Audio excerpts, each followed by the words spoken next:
Salam adalah contoh lahan pertanian seperti kebanyakan lahan lain di Gunung Kidul, Yogyakarta. Tanaman yang mudah dijumpai di musim seperti ini antara lain pepaya gantung atau yang disebut warga dengan telo gantung. Buahnya banyak dijual untuk pakan burung, sementara daunnya dijadikan pakan ternak. Namun untuk pepaya gantung laki-laki, pemanfaatannya sangat berbeda.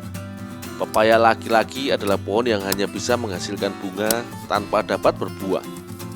Warga sering mengolah batangnya menjadi olahan unik yang disebut bongko.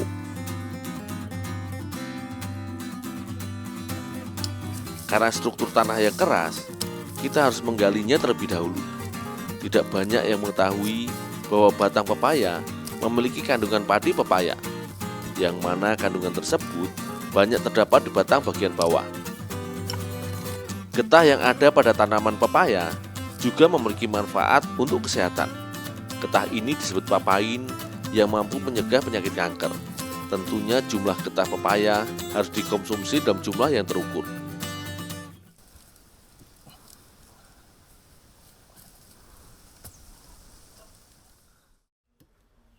Tumbuh di lahan keras membuat batang pepaya gantung ini memiliki karakter batang yang tergolong keras.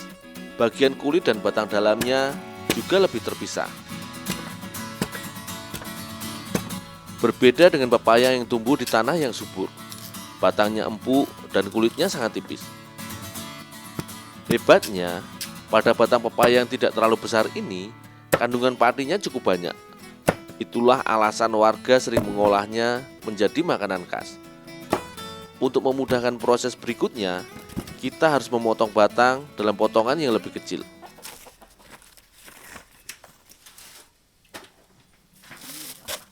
Garam dapur dapat mengurangi kandungan getah yang ada.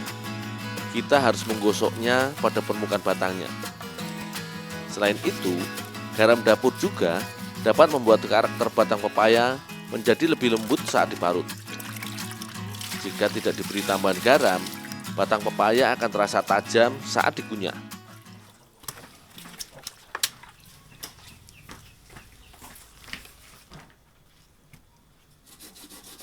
Sebagai bahan baku pangan alternatif, sulit menemukan tempat yang mau menerima batang pepaya untuk digiling.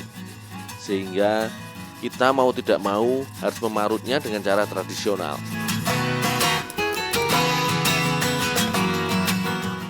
Akan tetapi, justru inilah kelebihan olahan batang pepaya. Bahan disiapkan dengan manual dan lebih terkontrol dari segi kualitas bahan. Selanjutnya, parutan batang pepaya kemudian diperas. Kandungan air harus dibuang secara maksimal, sehingga rasa olahannya juga tidak langu atau tidak masam.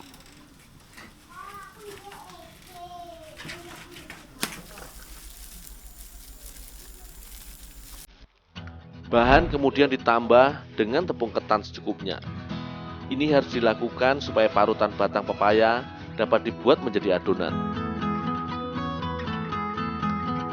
Parutan kelapa selanjutnya dicampurkan. Ini untuk menambah rasa gurih pada olahan. Seringnya adalah parutan kelapa tua yang mengandung banyak minyak. 3 bahan terakhir yang ditambahkan pada adonan adalah gula kelapa, gula pasir, dan butiran monte, yaitu semacam campuran untuk membuat kue ataupun dawet. Kita harus mengaduknya berulang kali, sehingga semua bahan tercampur dengan merata.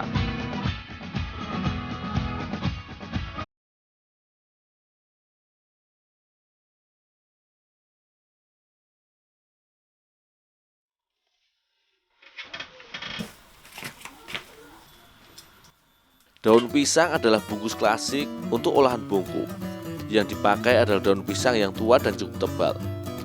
Dapat kita kenali dari warna daunnya yang hijau tua. Ini bertujuan agar pembungkus tidak mudah sobek saat dikukus.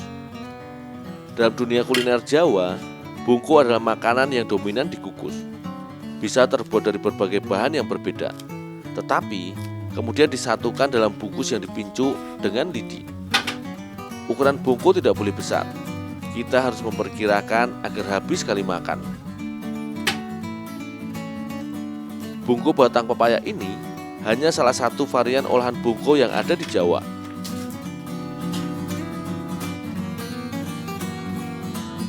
Pengukusan akan dilakukan selama kurang lebih setengah jam. Itu pun jika nyala apinya cukup besar dan stabil. Pengukusannya pun dengan alat khas dari sobluk tembaga dan kukusan anyaman bambu. Dengan alat pengukusan model lama ini akan lebih memperkaya rasa olahan yang sedang dimasak di dalamnya.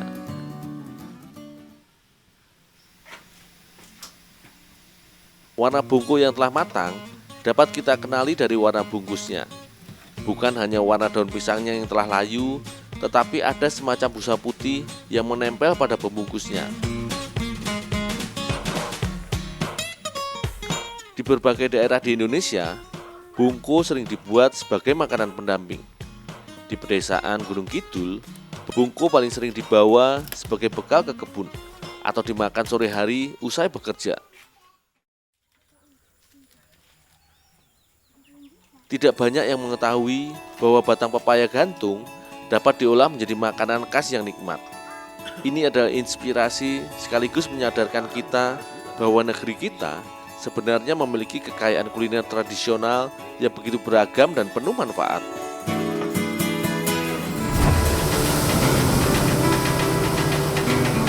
Musim angin timuran sedang meledak di perairan Samudra Hindia, tak terkecuali di Pantai Gesing, Yogyakarta. Tidak banyak aktivitas yang dilakukan oleh nelayan di cuaca seperti ini. Perahu yang nekat melaut pun sering dipaksa pulang tanpa hasil memadai.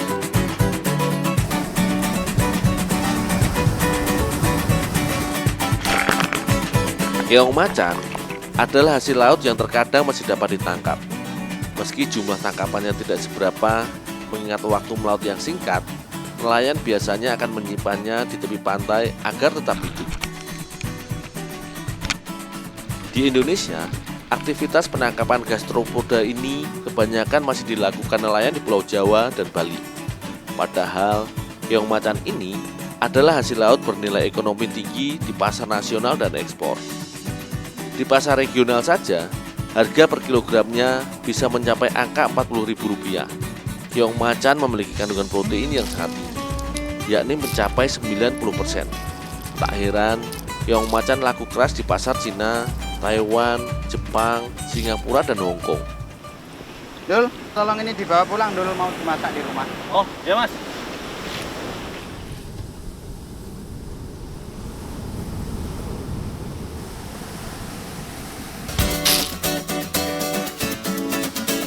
Olahan keong macan tergolong olahan mahal.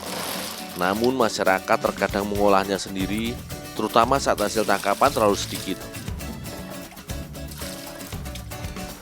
Sebelum diolah, kita harus membilasnya dengan air tawar, sehingga garam yang menempel akan larut. Ini untuk menghindari rasa olahan yang terlalu asin.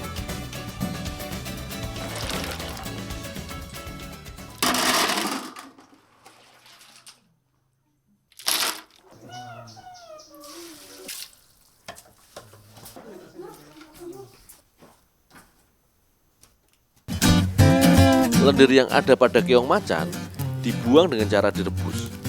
Ini juga cara untuk memisahkan kotoran yang menempel pada cangkang. Otomatis, setelah direbus, daging keong macan kondisinya telah setengah matang.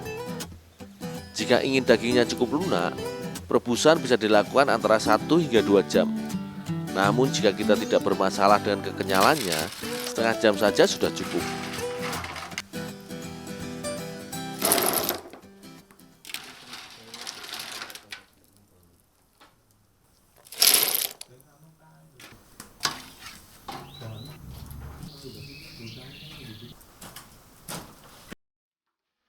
Dari 10 kg keong macan, kira-kira akan didapatkan 3 kg daging. Dengan harga Rp40.000 per kilogramnya, tak dapat disangkal ini adalah daging keong yang sangat mahal.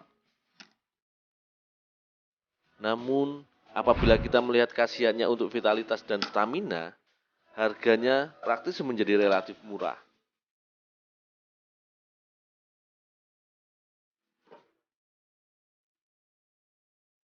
Ukuran daging keong macan termasuk besar dan juga tebal.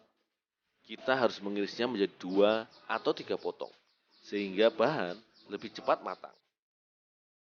Dengan dipotong, daging keong macan juga akan lebih cepat empuk.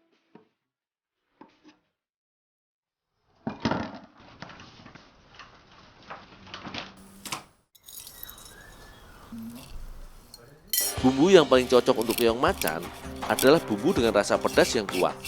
Sehingga di antara bumbu dapur, pada umumnya ketumbar, daun jeruk, dan cabai rawit akan ditambahkan dalam jumlah yang cukup banyak.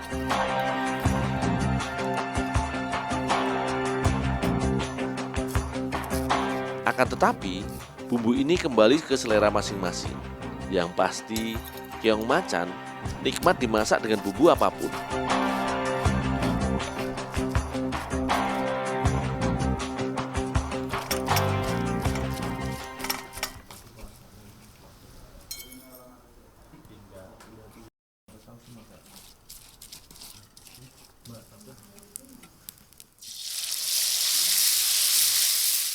Bumbu ditumis semuanya hingga matang.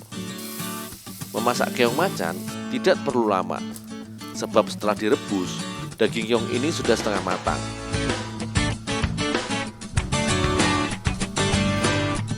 Penggorengan lebih pada untuk mencampurkan semua bumbunya secara merata.